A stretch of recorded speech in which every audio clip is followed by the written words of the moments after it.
గుడి గురించి చెప్తాను.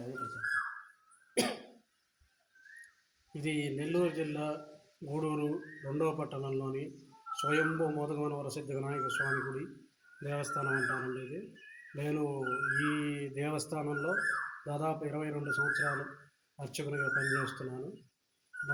ఇది దాదాపు ఈ విగ్రహం చోళరాజుల కాలం నాటిది. చోళరాజుల కాలంలో దాదాపు కులోత్తంగ చోళుడు రాజు పీరియడ్లోది.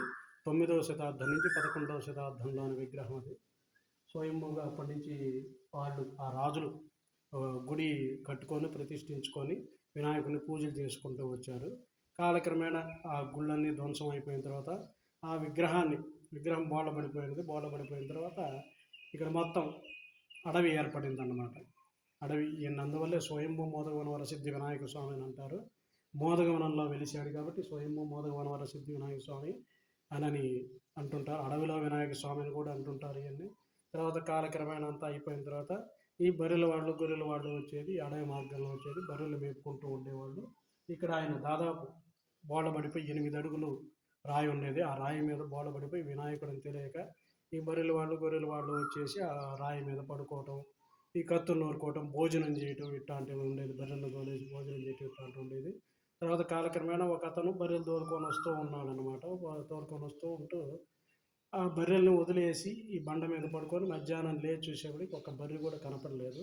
సరే అని చెప్పి ఈ పరిసర ప్రాంతాలన్నీ ఈ అడవి మార్గంలో అంతా వెళ్ళి పరిసర ప్రాంతాలన్నీ తిరిగి వచ్చాడు. తిరిగి వచ్చేటప్పటికి ఎక్కడ కూడా బర్రెల జాడ కనపడలేదు.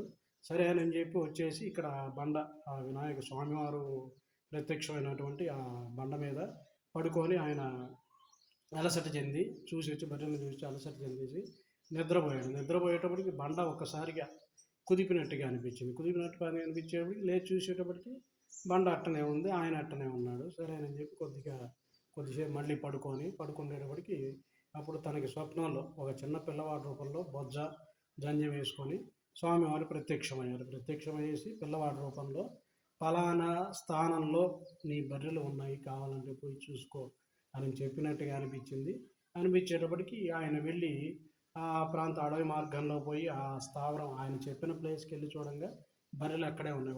మొత్తం బర్రెలన్నీ అక్కడే ఉన్నాయి. సరే అని చెప్పి బర్రెలు తోలుకొని వచ్చేసేసి మరుసటి రోజు ఇక్కడ ఉండేటువంటి సహచర ఈ బర్రెల వాళ్ళు గొర్రెల వాళ్ళు వాళ్ళతోటి చెప్పాడు అన్నమాట. ఈ బండ ఈ విధంగా జరిగింది అని చెప్పాడు.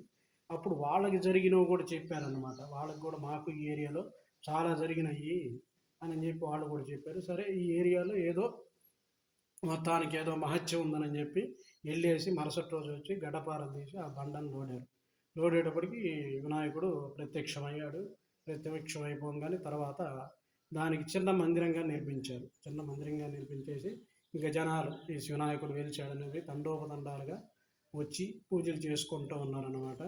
కాలక్రమేణా అనుకున్న వాళ్ళకి అనుకున్నట్లు పనులు జరగటం, ఏదో ఒకటి విధంగా వాళ్ళ మొక్కులు తీర్చుకుంటూ ఉండటం జరిగిందన్నమాట. తర్వాత కాలక్రమేణా తర్వాత మొన్న ఈ లోపల 2021 సంవత్సరంలో ఈ గుడి నూతనంగా నిర్మించారన్నమాట. బుడంగొండ రవికుమార్ రెడ్డి ప్రీతి దంపతులు నూతనంగా దాదాపు ₹1 వెచ్చించి దాదాపు బాగా గుడి కట్టారు.